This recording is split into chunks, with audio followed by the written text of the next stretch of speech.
What is growing on, friends? Cece here with Mugsy D. We are coming to you live from the Green Dream City. We are super excited for this video because we want to, after so many videos of ours that you've watched, provide a little bit of an introduction to who we are and a little bit of context for this Green Dream City that we are building together. I think a great place for us to start is way back at the very beginning, how we met. It's a cute story. I think it's definitely worth people listening along. We actually met in our orientation at Hunter College, and it was a workshop for making a club. And I found myself in this particular workshop because I think at that point I had been vegan for about a year. So I was really excited to meet other like-minded individuals at college. Yeah, I came to that workshop with a lot of idealistic energy that needed a place to go. We went to that workshop with the same plan in mind. And happened to be seated close enough that we effectively took over the group. And the mock club that we created that day, for a bit of foreshadowing, was a rooftop organic farming club. Yeah, we couldn't really impose our vegetarianism on everyone else in that group. So we walked out of that workshop together and we've been scheming ever since. We were raring to go, hot off the tails of that, with a plan, and we started that club that we both were dreaming of called the Hunter Animal Rights Team, or HART.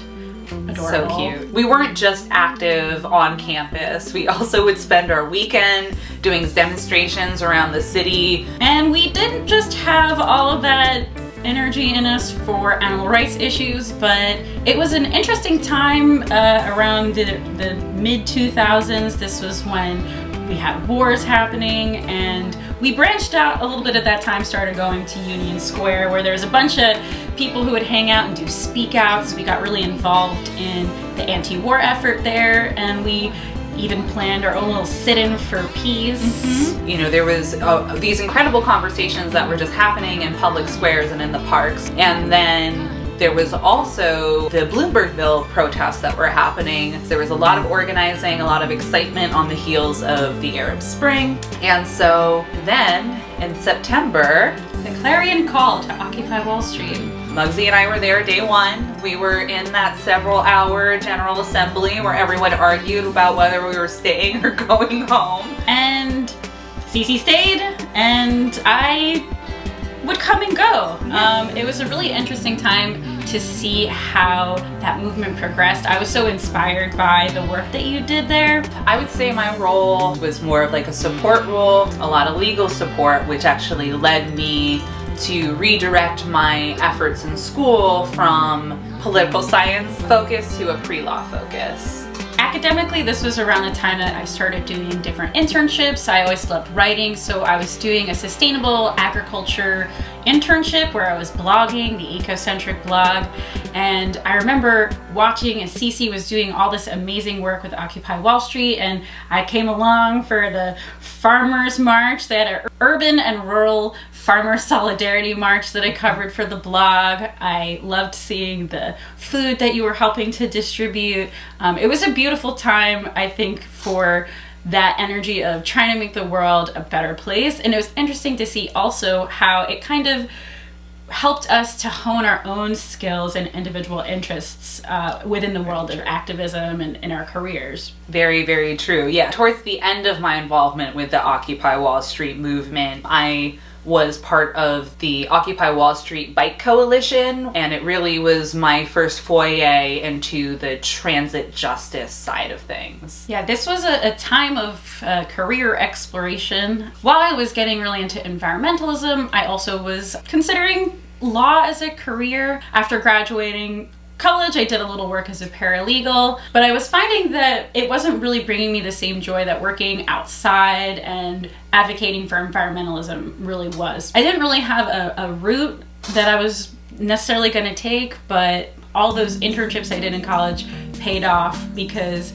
as I was sitting wondering what was going to happen next, I got a phone call from a mentor that I had had when I was in this internship program, inviting me to work as a garden and nutrition program coordinator in a high school in Harlem. So I started to do that, and I actually learned a lot about gardening in the beginning from Cece, who really has always been an amazing gardener and had a way with plants. Well, I had the benefit of growing up with a mom who had she was a very prolific gardener. Even when she started to lose her mobility, she still had these incredible container gardens on her patio. And I really learned a lot about the care and raising of plants from her. I always found that when things get hard and when you don't feel like you have a lot of control over your life, that's a great time to start propagating plants and growing seeds, because it's in an uncertain world, it's something that you do have control over. You can plant the seed, you can water it when it needs watering, you can learn, and it's also okay to make mistakes. So just something I always found a lot of comfort in, and I was really excited to see Muggsy in this new venture, this new specialization. When Muggsy started to transition or to focus on gardening education, I was just like, that is the coolest thing ever. Totally. I'm so grateful for those lessons that you gave me. I remember I would come over and you were propagating all these food scraps, and my mind was just blown.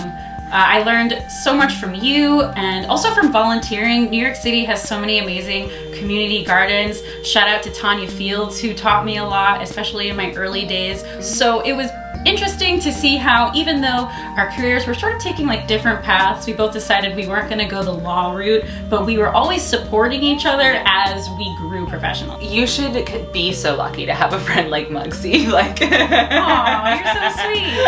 I think we really helped each other to grow in so many ways, especially at that time when we were like children when we met, you know? Yeah. A strong sense for justice, and we needed an outlet for it, so we're like, this is what we're gonna do. We're gonna team up, we're gonna make it happen. It's worth giving all this context for how we met and how our friendship developed. This project might seem a little out of the blue for some people. We've had a lot of interesting ways that our careers have grown, and I think part of what I've learned through this whole situation is how important like friendships are, you know, and to surround yourself with people who have a goal in mind and the same sort of morals and values. Mm-hmm. I remember as I progressed in my career, going from working in a high school, I started working in a jail. I started working on Rikers Island, doing a horticultural therapy program there, and there was just so much to think about and unpack, a lot of really interesting and difficult experiences that I had there, and to have someone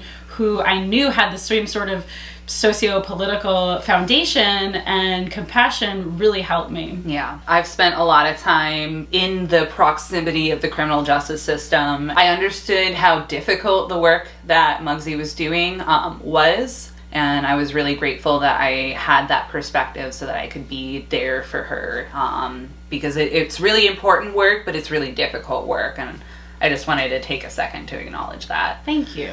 And if you're interested to hear more about my journey in horticultural therapy, check out our video, The Introduction to Horticultural Therapy.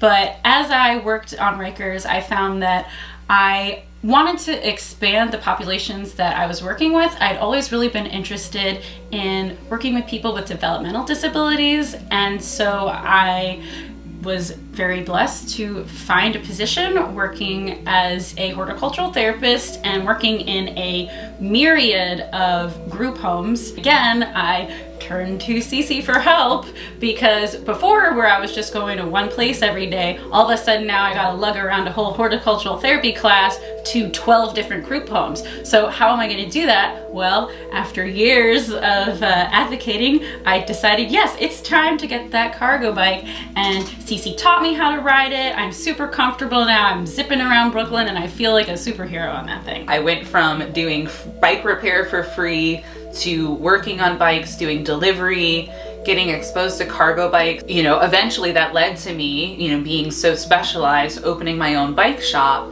And while I'm really grateful for the experiences and the relationships that I was able to build, the bike industry was not good for me spiritually. I think that it has a lot of room to grow, being the industry that cyclists and people living in urban and suburban areas really need it to be. I just wanted to get out of the shop and find a new way to work outside. Over the last 2 years, I was working on transitioning, doing youth development out at Casena Park, and I had planned for 2020 to start a personal training business where I would be meeting up with people in the parks.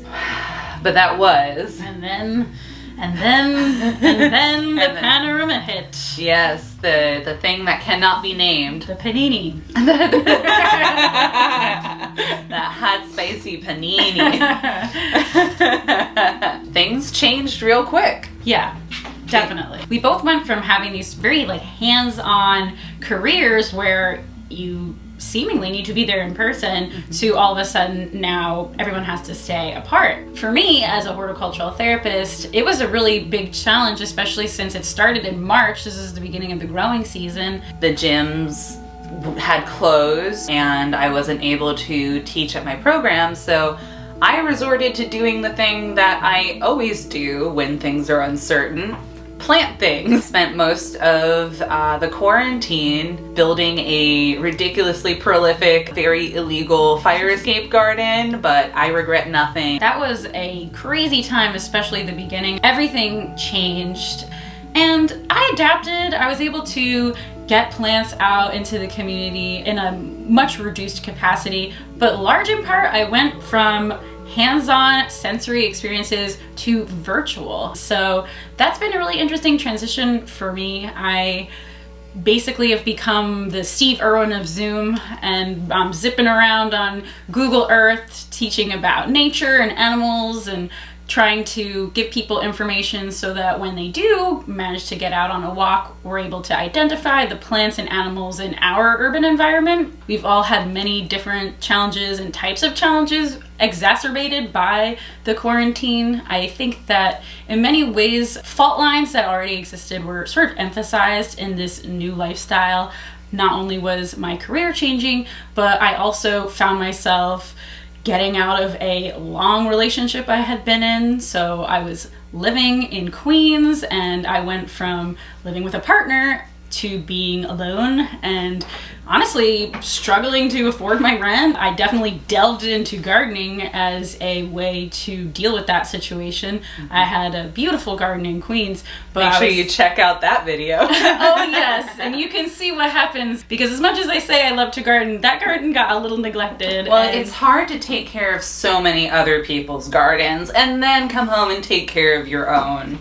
Fair enough, thank you, that's sweet. And Cece came to the rescue, so you'll see.